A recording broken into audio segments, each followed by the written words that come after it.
अस्सलाम वालेकुम व्यूअर्स, मैं हूं समीना पाशा और आज मेरे साथ मौजूद हैं पाकिस्तान तहरीक इंसाफ की ब्रेव गर्ल सनम जावेद खान। और आज हमारी ये फॉर्मली आप समझ लें कि पहली मुलाकात ही है, लेकिन बिल्कुल महसूस नहीं हुआ सनम से मिलके कि सनम से पहली दफ़ा मिल रहे हैं।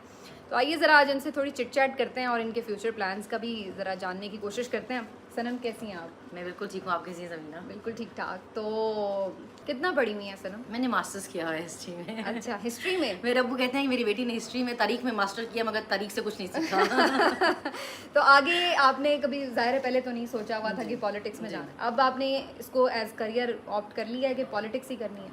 जी मुझे अभी तो ये जिद है ना कि अगर आप हमें ये बता रहे हैं कि क्योंकि दो खानदान ही है जिनके पास कोई कॉपी राइट्स हैं पॉलिटिक्स के, कि उनकी नस्ल दर नस्ल बच्चों के बच्चों के बच्चों के बच्चों ने आगे आके पॉलिटिक्स ज्वाइन करनी है और उनको कोई करेक्टर सर्टिफिकेट नहीं बांटेगा। लेकिन अगर हम ऐसे कुछ सोचना चाहिए तो सबसे पहले हमारे लिए तो करेक्टर सर्टिफिकेट निकलेगा कि भाई तुम लोग तो सही घरों की नहीं हो, तुम्हारा काम ही क्या है सियासत में। तो फिर अगर आप हमें ये बताना चाह रहे हैं कि ये कोई एक खानदान कर सकता है या दो खानदान कर सकते हैं तो फिर इसको हम नहीं मानते, फिर अब हम भी करेंगे। अच्छा, तो इसका मतलब आपने तय कर लिया कि अब सियासत हाँ, होगी और मुझे वो डंके की चोट पर सही होगी। तरीके से होगी। अच्छा, तो फिर इसका मतलब है कि हम आगे एक्सपेक्ट करें कि आप इलेक्शन कॉन्टेस्ट भी करेंगी और आगे कोई अगर और पोर्टफोलियो भी मिलेंगे, खान साहब देते हैं या जो भी पार्टी पॉलिसी होती है तो वो आप फिर एक्सेप्ट करेंगे? मैंने तो अभी भी कंटेस्ट करना था, मैं तो सुप्रीम कोर्ट तक फाइट किया मैंने अपना केस, लेकिन वो मतलब अदालतें, आप देखिए आप इलेक्शन से 8 दिन पहले मेरे पेपर एक्सेप्ट हुए। जितनी देर में एक दूसरी जगह टिकट चली गई हुई थी, उनकी एक कैंपेन हो गई हुई थी, तो वहाँ पे हम क्या ही कर लेना था हमने। तो इस वजह से मतलब मुझे तो कंटेस्ट करने में ज़्यादा ही मुझे इंटरेस्ट था। फिर लाहौर का जलसा है और सनम आगे हैं, पुलिस पीछे पीछे। तो सनम का वो हाल हो गया हुआ है कि वो एक तो ये बड़ी सुपर गर्ल हैं कि एक ही वक्त में कई शहरों में भी कार्रवाइयाँ डालती हैं और अब ये मेरा ख्याल है वो पूरे जिले की पुलिस जिसके पीछे है, 7 जिलों की पुलिस तो मेरे वो पीछे अभी है। तक पकड़ नहीं सकी। तो बल्कि हमें ये किसी ने कहा भी है एक वक्त ना, हम जब सरगोदा गए तो वहाँ पे उन्होंने कहा आपने क्या 4 जिलों की पुलिस को मुसीबत डाली हुई है, कभी इधर, और फिर आपको प्रोटोकॉल इतना देना होता है कि इनको कहीं कुछ हो ना जाए। तो आपने हमारा मुश्किल हो गया जीना आप लोगों की वजह से, हमारी ड्यूटियाँ डबल हो वैसे गई बताते क्या थे आपको कि क्यों आप जेल में हैं? एस्टैब्लिशमेंट गुस्सा है या मरियम नवाज गुस्सा है? क्योंकि सहाफ़ियों के पास, हम सहाफ़ियों के पास तो दो तरह की ही इत्तलात आती थी हमारे कि जी पास मरियम कोई पर्सनल ग्रज निकाल रही हैं, कभी पता चलता था नहीं जी 9 मई के जो मामलात हैं वो तो डायरेक्टली एस्टैब्लिशमेंट। देखिए अगर हम 9 मई के केसेस में इस तरह या एस्टैब्लिशमेंट हमारे अगेंस्ट होती ना तो हम पे कोई केस वैसा होता। हम पे 13 केसेस है, मेरे पे 13 केसेस में कोई एक भी कोई मिलिट्री उसका नहीं है कि कोई एयरबेस का, ये वो सब पुलिस केस हैं। पुलिस थाना जला दिया, ये थाना जला दिया, वो थाना, पुलिस असला लेके भागी, पुलिस की गाड़ी जला दी, पुलिस वाले की पता नहीं आँख फोड़ दी, पुलिस से मोबाइल आपने छीन किया लिया। क्या था उस दिन? डंडा लेके तो आप निकली थी। देखिए हम में से कोई भी डंडा लेके नहीं कोई निकला चीज था, तोड़ी थी, कुछ किया था? हम में से कोई भी अगर नारे हमारे लगाए बस पर खाली। पता क्या, ये हमारी लिबर्टी की फुटेजेस नहीं देते ना, क्योंकि जब हम लिबर्टी से चले थे हम में से किसी के पास भी कुछ नहीं था। डंडा किसने दिया? हम मेन बुलीवर्ड तक जब पहुंचे ना तो वहां पे कुछ लड़के थे जिन्होंने ये मुंह कवर किए हुए थे और वो स्टिक्स भी जो थी वो उन्होंने वहीं पे जो बैनर्स, ये जो बोर्ड्स रखे हुए थे ना इन्होंने स्टैंडिंग गवर्नमेंट के, उस पे से तोड़ के ऐसे स्टिक्स तोड़ के तो वो पकड़ा रहे थे, वैसे टूटने वाली स्टिक्स थी। उन्होंने सब घर से कोई तैयारी इस तरह की करके नहीं गए? हमारा लिबर्टी वाला फुटेज क्यों नहीं देते? जो लिबर्टी से जब हम चले हैं हम में से किसी के पास कुछ भी नहीं था। हमें मेन बुलीवर्ड में ही उन्होंने सबके पास एक जैसी स्टिक्स है, तो अपने घर से थोड़ी लेकर आए थे सब एक जैसी स्टिक्स, वो वहां से लड़कों ने सबने तोड़ के पकड़ाई कि जी ये शेल गिरेंगे तो वो अगर आपके पास आए तो जी आप इससे दूर कर सकती हैं। हमें भी कोई था नहीं कि भी ये उन्होंने तो प्लान यही था कि नारे वारे लगा के वापस आ जाएंगे। बल्कि मेरी अम्मी की कॉल आई कि बेटा वो देखना कि शेल वेल ना मारे, तो मैंने कहा अम्मा कुछ भी नहीं होगा, हमेशा की तरह वो आगे खड़े होंगे, शेल मारेंगे, डंडे शंडे पड़ेंगे आगे वालों को, हम घर वापस आ जाएंगे। वो तो जब हम गए तो हमें तो तभी भी अंदाजा नहीं हुआ, तो डॉक्टर यास्मीन और जो लीडरशिप थी ना उसको अंदाजा हुआ कि ये सारे रास्ते खुले क्यों हैं, कोई गार्ड नहीं, कोई सिक्योरिटी नहीं, कोई पुलिस नहीं, मतलब चक्कर क्या है ये। तो उस पर डॉक्टर साहबा ने फिर अनाउंसमेंट करना शुरू की कि मोहतात रहें। वो समझ गए कि कुछ गड़बड़। हाँ हमने तो अनाउंसमेंट भी, हम थक क्यों के गए थे, हम चौक में ही बैठ गए।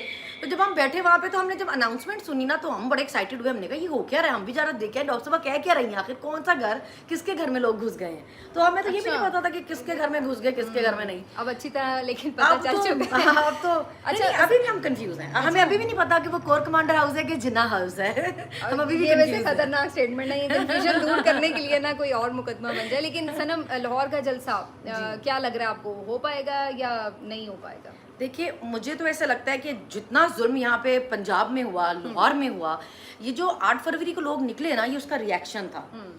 लोगों के घर की खवातीन कभी भी इतनी बेमोल नहीं थी कि आप उनके साथ इस तरह का सलूक करें, वो लोग उसको पसंद करें। जो भी गैरत शर्म वाले लोग हैं ना, चाहे वो जिस भी पार्टी से हैं, इस चीज़ को वो अपने दिल में ज़रूर कंडेम करते होंगे, चाहे वो सामने से आपको ना भी कहें। वो ज़रूर कहते होंगे, और हमें हर कोई कहता होता था कि हम कहते थे यार कि मर्दों तक लड़ाई आनी चाहिए थी, इस तरह औरतों के साथ ये नहीं करना चाहिए था, खवातीन के साथ इस तरह जिस तरह ये घरों में घुसते हैं, ये जिस तरह ये यहाँ तक नहीं हालात आने चाहिए थे। तो ये, और फिर जिस तरह खान साहब पे इतने गलीज केस बनाए गए इद्दत जैसे, मतलब हर चीज़ में आपने औरतों को डिग्रेड करने की कोई कसर नहीं छोड़ी। इससे ये लोगों ने रिएक्शन दिया, क्योंकि हम आज भी वही मुल्क हैं, हमारी रवायात हैं, हम एक मुसलमान मुल्क है, हम आज भी उसको पसंद नहीं कर सकते कि आप लोगों की इज्जतें इस तरह उछालें। तो लोगों ने रिएक्शन दिया, लोग निकले। और पंजाब बहुत तंग है। पंजाब ने जो हिम्मत इलेक्शन में दिखा दी है ना, उसके बाद अब तो निकलना कोई बात ही नहीं है। तब जो हालात थे वो तो अब है ही नहीं। लेकिन अब ये ना कि कंट्रोल नहीं है उस तरह से, इस तरह कोई ऐसा कंट्रोल सारा अब मरियम नवाज के पास इस तरह से है कि जिसको वो पुलिस को बेदरेग इस्तेमाल करे। देखिए, जितना मर्जी आप पुलिस को इस्तेमाल करने ले, जाली हमेशा जाली हुकूमत रहेगी। वो लोगों की मैंडेट से नहीं आई हुई है। वो लोगों, देखिए वो जैसे वो होता है ना, दुल्हन वही जो पिया मन भाई, तो हुकूमत वही जो लोगों की मर्जी से आए, जो लोगों के वोट से आए। लोगों का मैंडेट आपके पास नहीं है, लोगों की पसंद आपके साथ नहीं है, लोग इतना नापसंद करते हैं आपको। आप लोग खान की मोहब्बत से ज़्यादा आपकी नफरत में बाहर निकलते हैं। क्या लगता है सनम, कितनी देर ये हुकूमत सरवाइव कर पाएगी?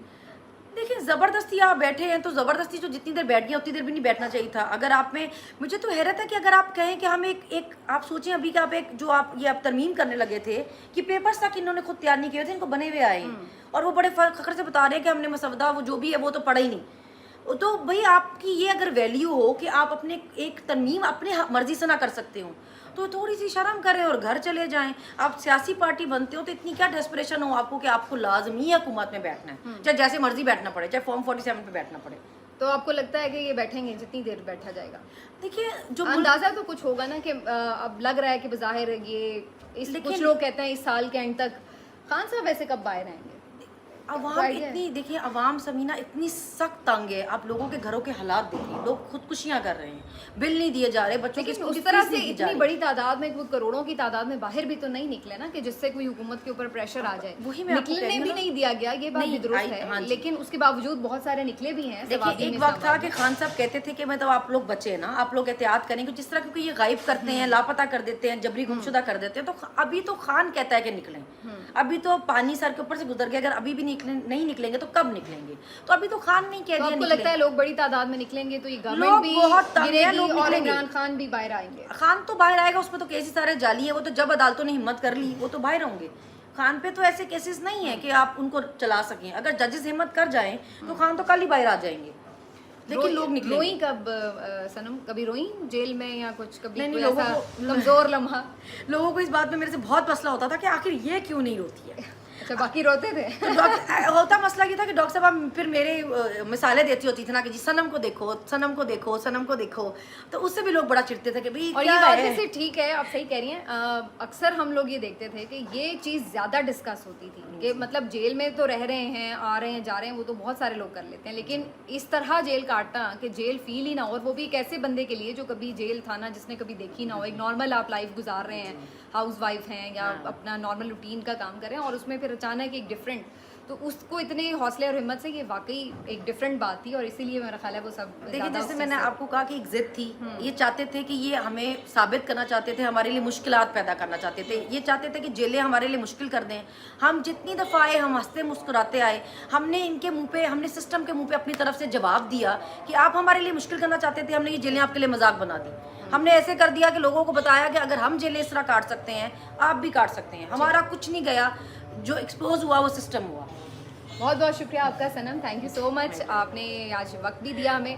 तो नाज़रीन, सनम की गुफ्तगू आपने सुनी, और मुझे उम्मीद है कि कुछ काफ़ी सवालात जो आप लोग जानना चाहते हैं सनम से मुतालिक, वो आपको आज जवाब भी मिले होंगे। बाकी इंशाल्लाह फिर अपना फीडबैक ज़रूर दीजिएगा। सनम, थैंक यू सो मच, अल्लाह हाफ़िज़ नाज़रीन।